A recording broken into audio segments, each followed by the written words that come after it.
Friends, இன்றைக்கி வந்து பார்த்திங்கன்னா தக்காளி சட்னி எப்படி செய்யுதுன்னு பார்க்கலாம். அதுக்கு வந்து ஃபஸ்ட்டு 3 தக்காளியை வந்து தண்ணியில் போட்டு லைட்டாக வெந்து வர அளவுக்கு வேக வச்சுக்கலாம். ரொம்ப தோல் உரிகிற அளவுக்கு வேக வைக்கக்கூடாது, லைட்டாக வெந்தால் போதும். அது வேகிறதுக்குள்ளே இந்த பக்கம் வடச்சட்டியில் எண்ணெய் ஊற்றிக்கலாம். கொஞ்சம் தாளிக்கிறதுக்கு வெங்காயமெல்லாம் தாளிக்க கொஞ்சமாக எண்ணெய் ஊற்றி எண்ணெய் காயட்டும். எண்ணெய் நல்லா காஞ்சதும் 2 பெரிய வெங்காயம், 2 வரமிளகா. காரம் அதிகமாக வேணும்னா மிளகா அதிகமாக சேர்த்துக்கோங்க. இது நல்லா வதக்கி விடலாம். ஸ்லிம்லேயே வச்சு நல்லா மெதுவாக வதங்கணும். ஏன்னா தக்காளி அங்கே வெந்து வரணும். அதனால் இது அப்படியே மெதுவாக வதங்கட்டும். இது பாருங்கள், தோல் நல்லா வெந்து வந்துடுச்சு. இந்த சமயத்தில் எடுத்து நம்ம அந்த வெங்காயத்தை கூட போட்டுக்கலாம். தக்காளியை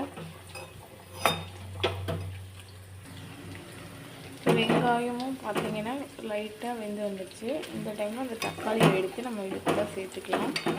பாருங்கள், நல்லா வெடிச்சு வந்துடுச்சு. இதுக்கு மேலே விட்டிங்கன்னா தக்காளிங்க பாருங்கள், இதுவே லைட்டாக கொஞ்சம் இதாகிடுச்சு. இப்போ என்னன்னா இந்த வெங்காயமும் தக்காளியும் அப்படியே மெதுவாக வதங்கிட்டே இருக்கணும். அப்பப்போ வதக்கி விடுங்க. அப்படியே நல்லா தக்காளி வந்து பச்சை வாசனை போகிற அளவுக்கு வெந்து வரணும். நல்லா ஒரு 10 to 20 மினிட்ஸ் கூட நீங்கள் கருக விடாமல் பார்த்து நல்லா வதக்கிட்டு இருங்க. அப்போ தான் சட்னி டேஸ்ட்டாக இருக்கும். கொஞ்சம் நேரம் வதக்கிட்டு பார்ப்போம். இப்படியே வந்து விட்டுருங்க, ரொம்ப வதக்கிட்டே இருக்கக்கூடாது. இப்படி கொஞ்சம் நேரம் வெந்துச்சு அப்படின்னா கொஞ்சம் நேரம் அப்படியே இப்படி திருப்பி போடுற மாதிரி இப்படி மிக்ஸ் மட்டும் பண்ணி விடுங்க. ரொம்ப வந்து வதக்கிட்டே இருக்கக்கூடாது. இப்படி கலக்கி மட்டும் ஒரு 2 மினிட்ஸ் வந்து அந்த மாதிரி மட்டும் பண்ணிவிடுங்க. மற்றபடி இது அப்படியே ஒரு 1/4 மணி நேரத்துலேருந்து ஒரு 20 நிமிஷம் நல்லா வெந்து வந்தால் தான் அந்த தக்காளியோட பச்சை வாசனை ஃபுல்லாக போகும்.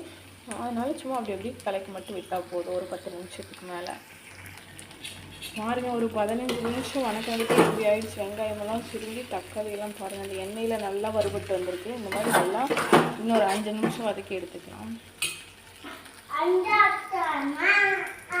இந்தளவு வதங்கி வந்தோடனே நம்ம அடுப்பை ஆஃப் பண்ணிக்கலாம். ஆஃப் பண்ணிவிட்டு நல்லா ஆற வச்சு மிக்சியில் எடுத்து அரைச்சிங்க, நம்ம சட்னி ரெடி ஆகிடும். நல்லா ஆறிடுச்சுங்க. இப்போ வந்து மிக்சியில் போட்டாச்சு, அரைச்சிக்கலாம். அரைக்கும்போது கொஞ்சமாக உப்பு போட்டுக்கோங்க. நீங்கள் ஃபஸ்ட்டே உப்பு போட்டிங்கன்னா வந்து இந்த தக்காளியெல்லாம் உடஞ்சி வந்துடும். நல்லா வெந்து அரைக்க டைம் போட்டு பாருங்கள். மிக்சியில் போட்டு அரைச்சி நல்லா நைஸாக இந்த அளவுக்கு நைஸாக எடுத்துக்கோங்க. இந்த மிக்சியில் கடைசியாக வந்து இருக்கிற சட்னிக்கு கொஞ்சமாக தண்ணி ஊற்றி அலசி அந்த தண்ணி இதுலேயே ஊற்றிடுங்க. இந்த அளவுக்கு கொஞ்சம் தண்ணியாட்டு இருந்தால் தான் நல்லாயிருக்கும். இன்னுமே வேணால் நிறைய பேர் தண்ணியாக ஊற்றுவாங்க. அப்புறம் உப்பு கரெக்டாக இருக்கான்னு பார்த்துட்டு உப்பு சேர்த்திக்கங்க. இங்கே பாருங்கள் எவ்வளோ கலர்ஃபுல்லாக இருக்குது இந்த சட்னி. சூப்பராக இருக்கும். இட்லி தோசைக்கு நீங்கள் சாம்பார் வச்சுட்டு இது வந்து பார்த்திங்கன்னா அந்த ரோட் சைடில் கார சட்னி கொடுப்பாங்களா அந்த டேஸ்ட்லேயே இருக்கும். மறக்காமல் ட்ரை பண்ணி பார்த்துட்டு எப்படி இருக்குதுன்னு சொல்லுங்கள். சூப்பராக இருக்கும். நம்ம சேனல் இப்போ தான் ஃபஸ்ட் டைம் பார்க்குறேன்னா மறக்காமல் சப்போர்ட் பண்ணி உங்களோட ஆதரவு கொடுங்க.